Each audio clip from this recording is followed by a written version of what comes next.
how to become the best versions of yourself.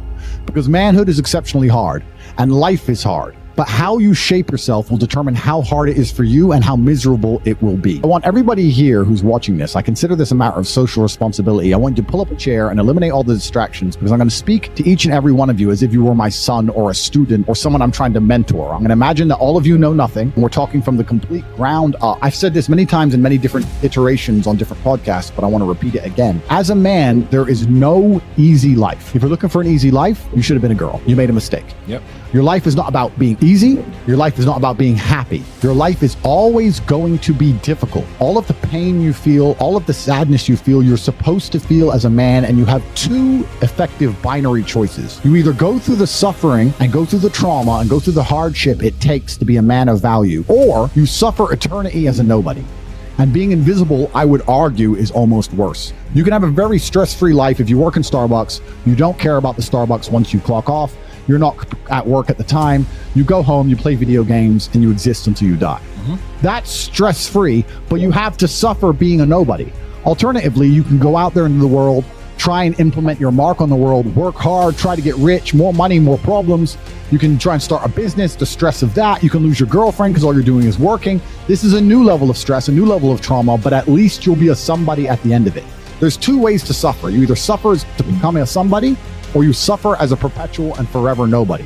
What did Napoleon say? He said, glory is fleeting, but obscurity is forever. Absolutely. Glory is fleeting, but obscurity is forever. And when he says fleeting, that's a really good point, because everything in life is rented, especially your glory as a man.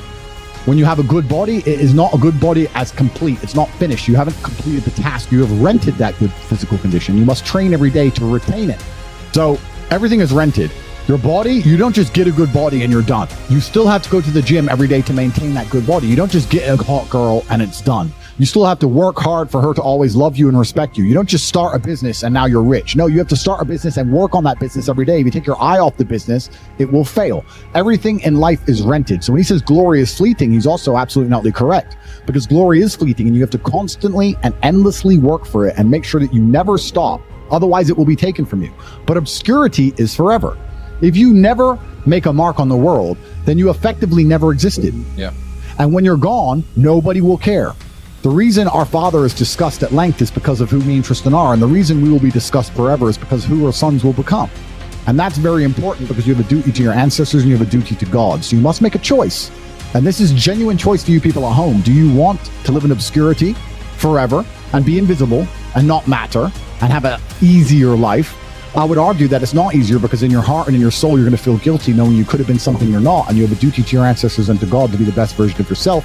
Or do you want to try your absolute best and struggle and suffer every day of your life, paying the rent for all of the amazing things around you?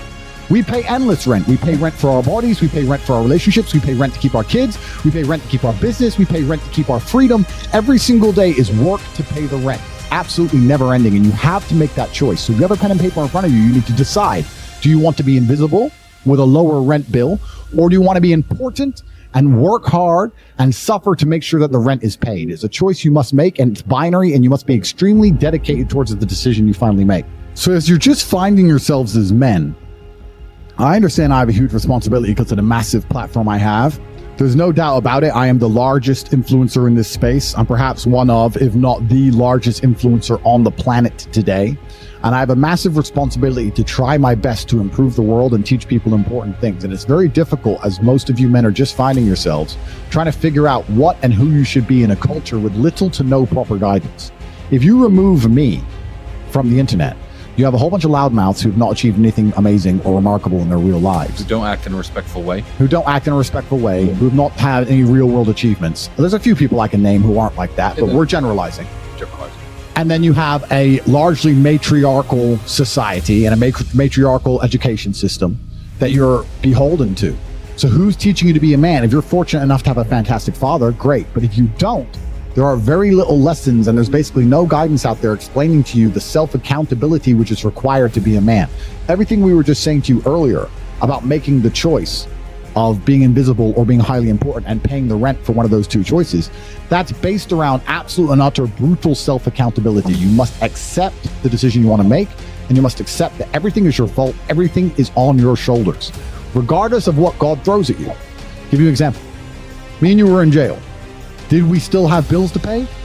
Did we still have mouths to feed? Absolutely. Did we still have a business to run? We're locked in a Romanian jail cell with no access to the outside world, and we still had responsibilities, and we were still absolutely and utterly accountable for those. We didn't sit and say, well, I'm in jail, so they don't matter. Let them take care of it. No, they do matter. We're men, and they must be handled, and we found a way to handle it regardless. Even though we believe we shouldn't have been in jail, even though it was unfair, even though it was a matrix attack, we still took absolute and utter self-accountability for the situation and all of our problems. We never skipped a beat. We never missed a single payment. We never let anyone starve. We handled absolutely everything from a jail cell. And you have to sit here and understand, most of you are in absolute freedom, not meeting your responsibilities. How are you going to meet your responsibilities if you become important enough to be locked in a jail? How are you going to meet your responsibilities when you're heartbroken? How are you going to meet your responsibilities if you lose all your money? And we're not talking just about our immediate family in a selfish way. I'm talking about my employees. I have over 300 plus employees, security guards who rely on their salary that they get from our company to feed their families, and that's their job. It's not their fault I was locked in jail. I'm the man who hired them. I have a responsibility to make sure everyone's salaries are paid, to make sure everyone's family is fine. There's a massive triangle, a massive pyramid built underneath men like us, of people who need to eat, and people who do us a service, and people who need their money in exchange. I couldn't just say, you know what, I'm in jail. They'll understand. What would I expect these people to do? You know, this is their job. They work for me, and it's my responsibility to make sure everyone's getting their paycheck, even if I'm locked away, which is scary because how would you accomplish the same thing?